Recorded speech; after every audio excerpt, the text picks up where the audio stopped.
Puluhan kawanan kera liar ekor panjang sekitar 20 ekor hingga 50 ekor tersebut, mulai dari yang kecil hingga dewasa, turun gunung menyerbu halaman SMAN 1 Ciampea pada Kamis siang.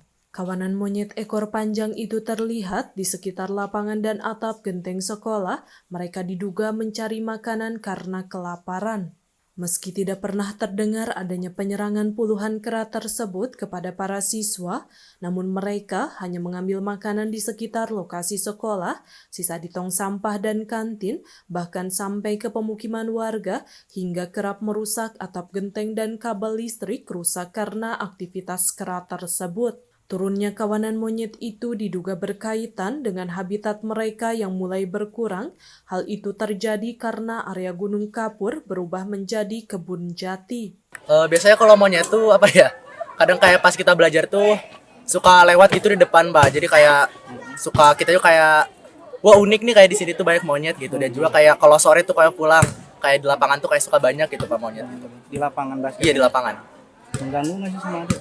Kalau mengganggu secara fisik sih enggak Pak, mungkin kayak kalau misalnya kita lagi jalan kayak ada monyet gitu kayak suka takut gitu lewatnya Pak, kayak Takut parno gigit, gitulah. takut gigit gitu. Kalau selama saya di sini sih gak ada kasus gigit Pak, dan saya juga kayak nanya ke guru juga gak pernah ada kasus digigit atau dicakar gitu sih Pak. Berarti dia udah biasa gitu ya? Udah biasa. Dia juga kayak cuma jalan-jalan itu sih gak menyakiti manusia juga gitu. Alasannya mereka turun tuh cari makanan Iya mencari makanan Pak. dari habitatnya yang di atas ini. Iya dari yang atas. Emang lokasinya ini di atas gunung atau gimana? Emang di atas gunung Pak. Dan juga saya juga tahu kalau misalnya pada saat libur sekolah tuh biasanya kalau di sini tuh sepi gitu, karena kan kayak gak ada yang jualan, gak ada siswa juga gitu loh Pak. Jadi Suka paling mengorek-ngorek di sini sampah atau gimana di sini makanan? jadi kalau lewat juga kadang suka menjatuhin tong sampah gitu Pak. Jadi kayak dia nyari-nyari makanan gitu. Tapi kalau misalnya pas hari libur gitu, kayak dia tuh gak datang gitu karena emang kantong sampah kosong dan juga gak ada makanan juga di sekolah gitu Pak. Ini kita tidak bisa menjamin kapan turunnya karena kebutuhan mungkin dia makan ya, mencium bau makanan, atau pas nanti kalau pas sedang aktif KBM juga setelah anak masuk ya, dia baru turun dan mencari makanan karena kita punya kantin ya, dia berkisaran di atas kantin tuh. Nanti kan buang-buangan makanan dari sisa-sisa itu dia yang ambil.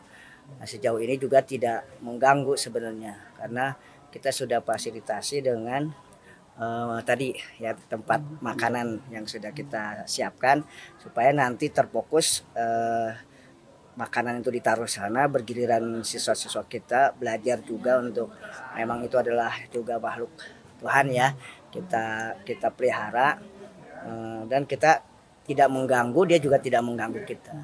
Itu saja mungkin.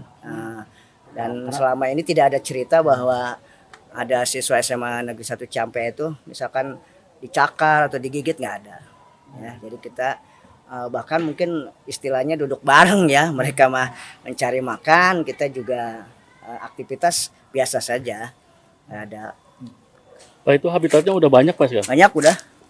Itu Dia aja turun. tadi perubahan dari hutan ini kan jadi jati tuh, nggak ada buah ya, nggak ada makanan yang buat mereka konsumsi.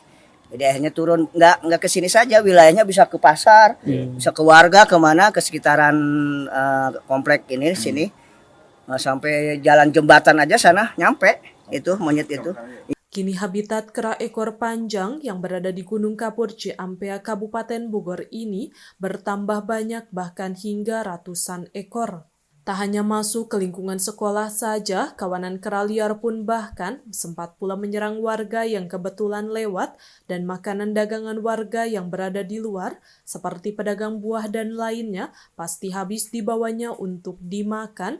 Pohon buah milik warga pun tidak luput dari incaran para kera lapar tersebut. Dari Kabupaten Bogor, tim liputan melaporkan untuk Sinfo TV.